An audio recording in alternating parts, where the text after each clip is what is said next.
Many of the materials you work with may be classified as hazardous. They may be dangerous and even deadly. That's why all spills, no matter how small, must be taken seriously. What is a hazardous material? It's a material that may endanger your life or health, the life or health of others, or cause damage to your facility or the environment. Examples include chlorine, methane, acids, and other chemicals and gases which you work with or come in contact with at work or in your home. In addition, hazardous materials include everyday items like pesticides, cleaners, gasoline, and paint thinner. To handle hazardous material spills, your organization has developed procedures to control spills and emergencies. To help understand your responsibilities, you need to know how to react. By acting quickly, you can protect yourself and others, and of course, prevent a spill from getting out of hand. That's what this program is all about. We can't possibly list all protective safeguards, so to properly prepare for a hazardous spill, you need to review your company's emergency plan, which provides protective equipment, cleanup equipment, supplies, and first aid supplies. You need to be trained before a spill occurs. Let's take a quick look at a typical emergency plan. The plan clearly explains what you should do or not do in the event of a hazardous spill. The plan includes phone numbers to call for help and a list of the protective gear, equipment, and cleanup materials you'll need. Protective equipment may include chemical-resistant overalls, gloves and boots, encapsulating suits, face shields, hard hats, and respirators. Learn how to properly use the equipment and know what equipment can and can't protect you for certain types of chemicals.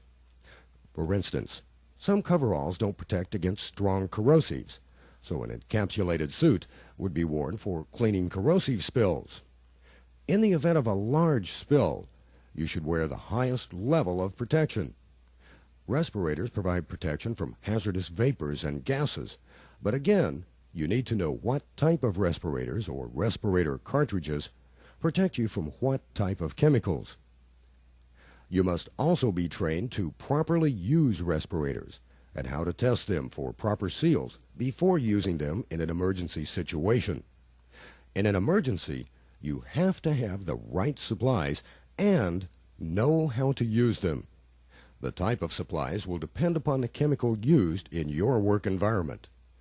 Maintain an adequate supply of these materials.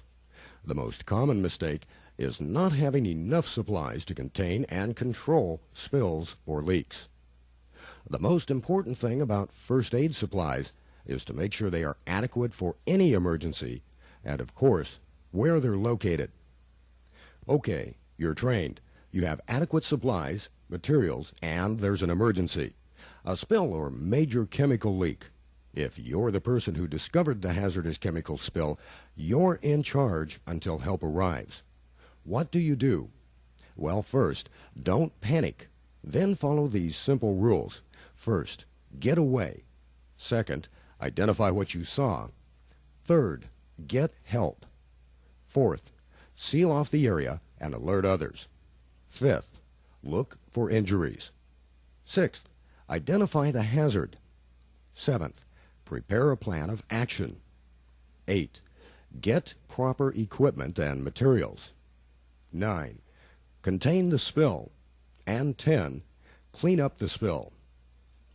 Okay, let's go back and look at each one of these steps in more detail, as these steps are your guidelines to safety when a hazardous spill or leak does occur.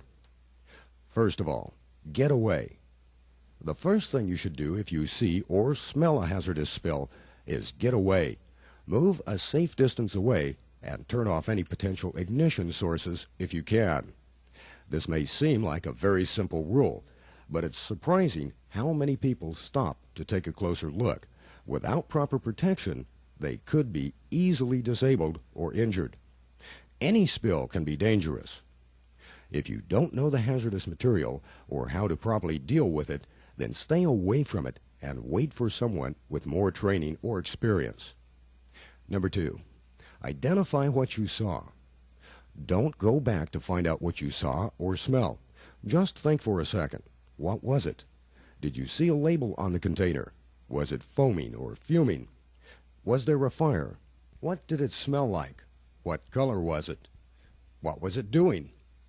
Emergency crews need as much information as possible, and what you remember may save lives. Number 3, get help. The next step is to get help. After all, no one should try to contain or clean up a spill alone. Follow proper notification procedures so you can get the right help in the shortest possible time. Number 4, seal off the area and alert others. Keep other people away from the hazard. Warn your fellow employees of the dangers. Number 5, look for injuries. If you find an injured person, get him or her to fresh air as soon as safely possible. Keep the victim warm and quiet, and get medical treatment as soon as possible. Here again, you can see the need for following emergency procedures and know what type of first aid should be administered for specific emergencies. Don't become a casualty yourself. Don't try to retrieve a person from the spill area unless you're completely protected yourself. Number 6, identify the hazard. What chemical is it? What are the dangers? There are several ways to find this out.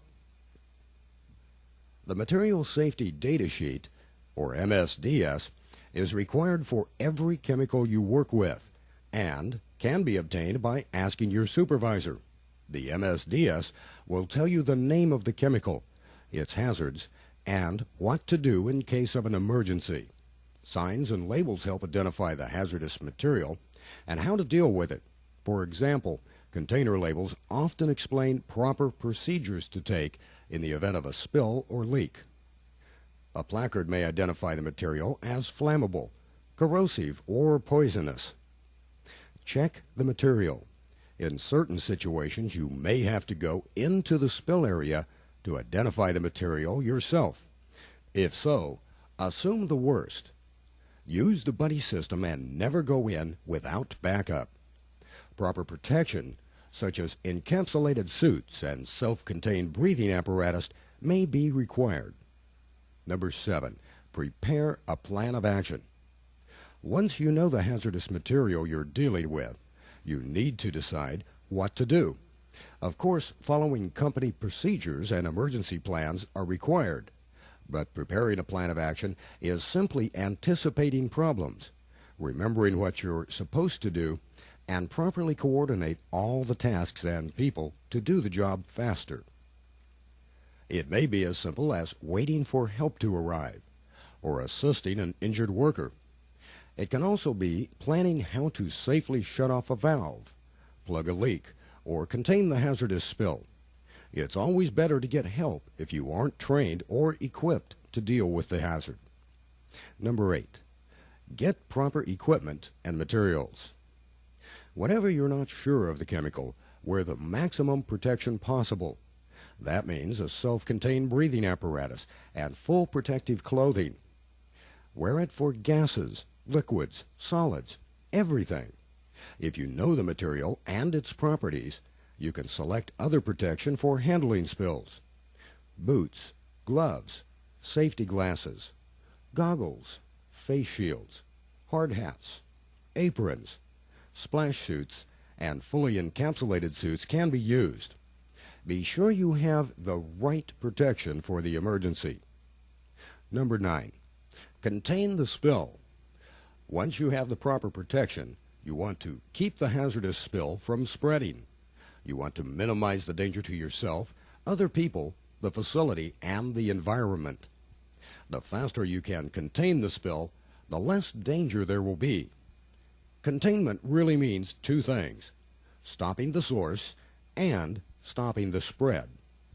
Stopping the source of the leak or spill may only require closing a valve or shutting down a pump to stop the flow.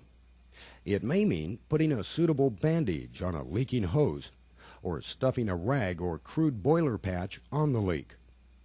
To minimize leakage in torn or punctured containers, you can orient the container so the chemical doesn't escape. Stopping the spread is the second part of containment procedures. Building barriers so the spill or leak can't spread. Making a flow channel to control the spread. It's important that the hazardous material doesn't reach a water source where it could contaminate the water supply, or lakes or rivers. Diking materials such as sorbent brooms, sorbent sheets, or pillows should be used to prevent the spill from spreading. You can plug a drain with a specially made drain plug or shop rag, or use sorbent brooms to keep the material from reaching the drain. To keep gases, vapors, and mists from spreading to the rest of the facility, shut down the ventilating or air conditioning system if appropriate. Number 10. Clean up the spill. As you are physically cleaning up the hazardous material, use common sense. Don't touch or taste the material. Don't breathe gases, vapors, or mists. Use the right clothing and equipment, and always approach a spill from upwind. Don't smoke or make sparks of any kind. The next thing about cleanup is to use the right sorbent for the spill. Sorbents are items such as sorbent snakes, absorbent blankets, pillows, and brooms. All have different performance characteristics, and it's important to select the right sorbent products in advance for the liquids to be cleaned up. Absorb the spilled material with appropriate sorbents, and place the contaminated sorbents in a container that can safely hold and store the spilled material. One thing about clay chips and sawdust. These items may seem more cost-effective than packaged sorbent materials.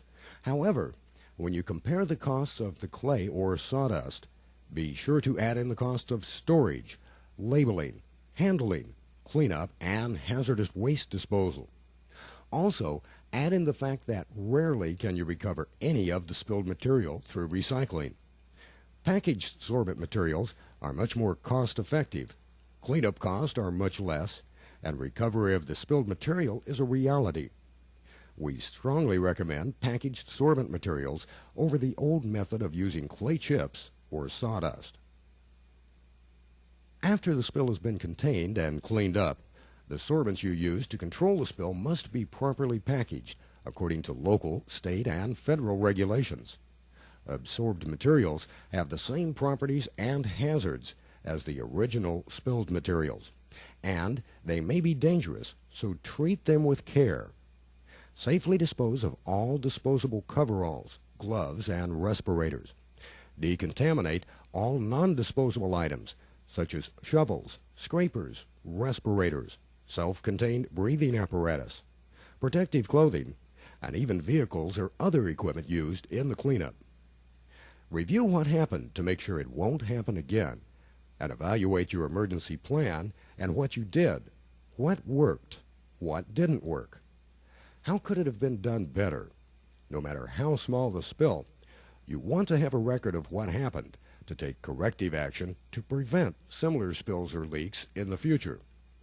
Plans and preparations, along with practiced responses to spills, should be accomplished in advance of an emergency. Time is the best way to contain a spill. By reacting quickly, spills can be kept under control and damage minimized. Thank you.